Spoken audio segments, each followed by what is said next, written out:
Well, ladies and gentlemen, welcome back to another Dynodaze video. Now, we've seen this car before, but since then it's been forged. So now we're going to run a little bit more boost and we're going to map it up. Richard has fitted a fuel return line and we are going to have high and low boost settings. Excited for this one. Honda Civic EP3 boosted VTEC.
Well, this is an animal. Yeah, it's took some mapping, this car, isn't it? Let's be honest. Yeah, it's certainly been on the dyno for a lengthy couple of sessions. I think where we sort of were with this car, it's not that for any means that we've struggled with it. It's just basically that we started mapping initially. We fitted a fuel return system. That was our mandate when the car got here. The car, to give you a rundown, had a bottom end built by CPL Racing, so it had the CCS block. All done. The customer sort of built his own head, just refreshed everything, put it all back in the car, got it running. Sort of came to us, said, I've run out of time, I'm moving house, I sort of need to drop the car.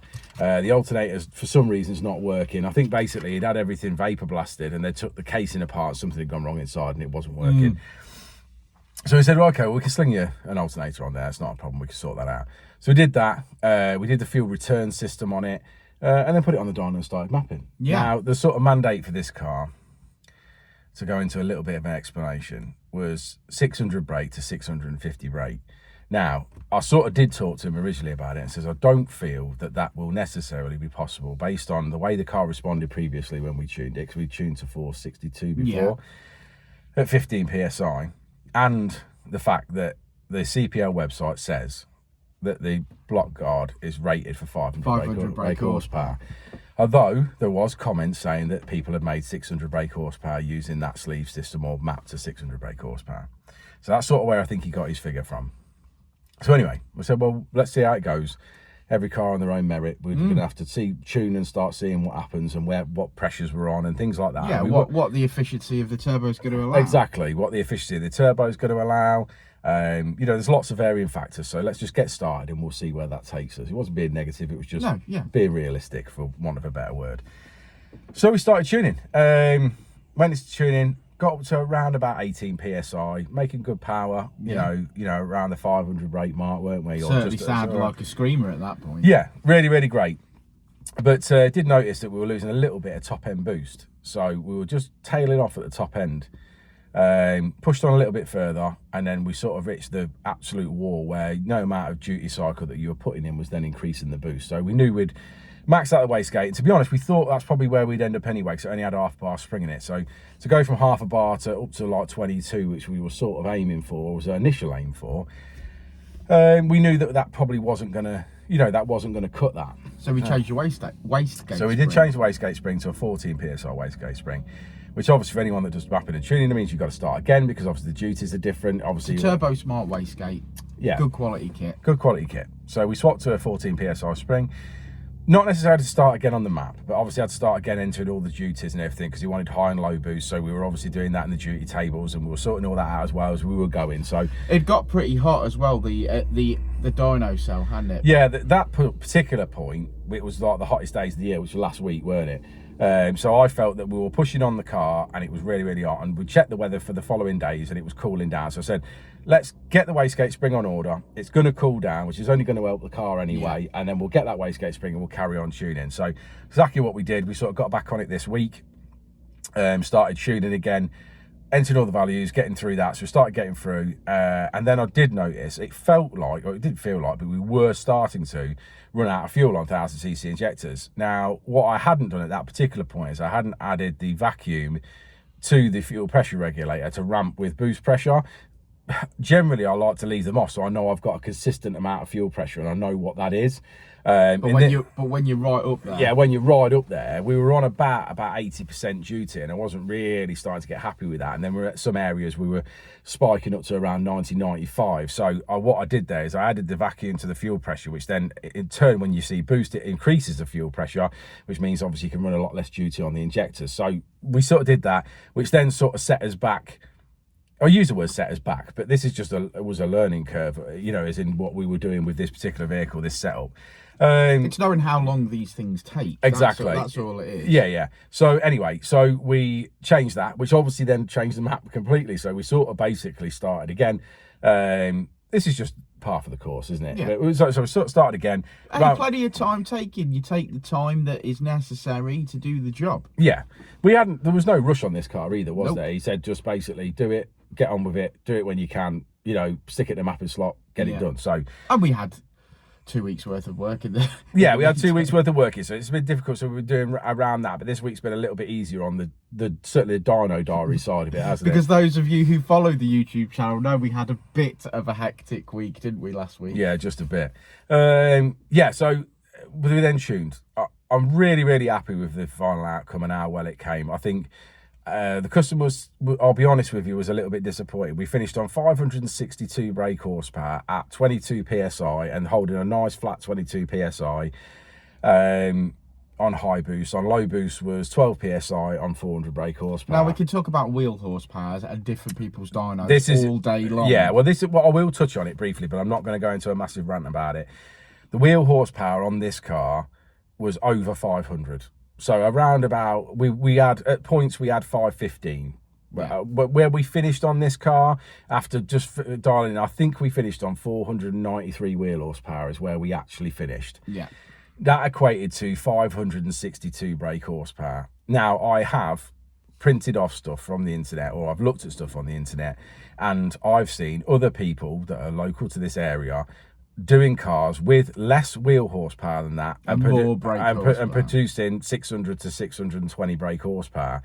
So my sort of discussion with the customer here is, if this car was to be placed on another dyno and ran as in he runs his cars that he tunes, then this car would certainly be breaking the 600, between the 600 and the 650 that he wanted. And the reason that we have these conversations is because ultimately it's pub talk. Your peak brake horsepower figure is pub talk. It's all anybody remembers. But those people aren't driving that car. Those people looking at someone's peak brake horsepower figure have no idea how quick a car is, because they're not driving it. The owner is driving it. And what will be the proof in the pudding is when this young man leaves here after having 460 brake. Was it 460 originally? 462 was what it left here before. And then having, you know, another 100 brake horsepower on top of that. And that's just peak. But it's a genuine. It's a genuine. I mean, there was a load of power in the mid-range from the boost as well, weren't there? That's what I'm saying. You know, the two peak figures aren't really that relative because there's so much more in the mid-range again. Yeah, because of the boost. It's a very difficult one. Like I say, I feel that this car is exactly where he wanted it to be. It's just that we're not adding... You know, we're probably adding 10% transmission, or the dyno's calculating 10% transmission losses. And you know as well as I do, if you watch a lot of car stuff like I do, and you watch, for example, you know, officially gassed and people like that, they're taking their wheel horsepower figures and they're tapping away on their phone going, it's 1,000 brake horsepower, and they're just adding a figure to it. So you could do that if you want to do that. The point is, this car's 500 wheel horsepower, and any car that's 500 wheel horsepower is fast.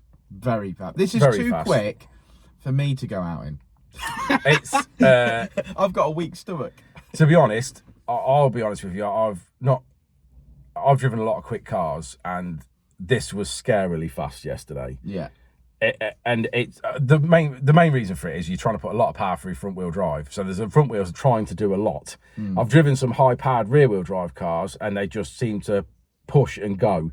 This definitely was like a dog on laminate flooring yesterday. I love it. 400, the low boost map, great. It drove really nice and it pulled through nice, and it was great. Stick it in the high boost map, and I have noticed this switch. Yes, the high boost map. Then I want one of those. Yeah. There's a little switch here that's got boost written on it. Well, we could do it to yours. And I really like that, so I'd like that for my Mitsubishi Colt with the K20 turbocharger. Yeah, I'd like that. So, where was I? Yeah, so anyway, basically, if you put your foot down this car it goes in high boost, you need 2 lanes of a dual carriageway because you cannot keep it in a straight line. Me and Jono yesterday were trying to do some pulls, just checking on boost on road logs and making sure, obviously, that the boost levels were correct for the road, and we weren't getting boost creep and so on and so forth on the road. And I had to literally wait till there was a gap in the traffic on the dual carriageway where there was no cars, and sit it in the middle of that dual carriageway and hope that I could keep it on it. There was a lot of counter steering yesterday, and at certain concentration. At certain points, I'm about ready to lift off. You know what I mean? Like, I'm not ready. I'm not willing to keep my foot in it anymore. It's so cool, man. It's such a cool car. It was a cool car when it left here last time. It's immense now. So he basically asked me last night, "Will it scare me?" And I said, "Without question." Yeah, it will. Right, do you want to look at this graph? Let's have a look at the graph. Let's look at the graph.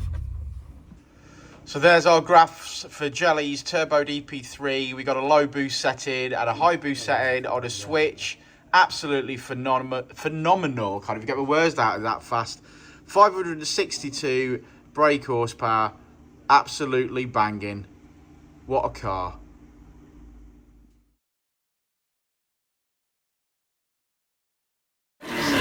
I'll say it again. Life moves pretty fast.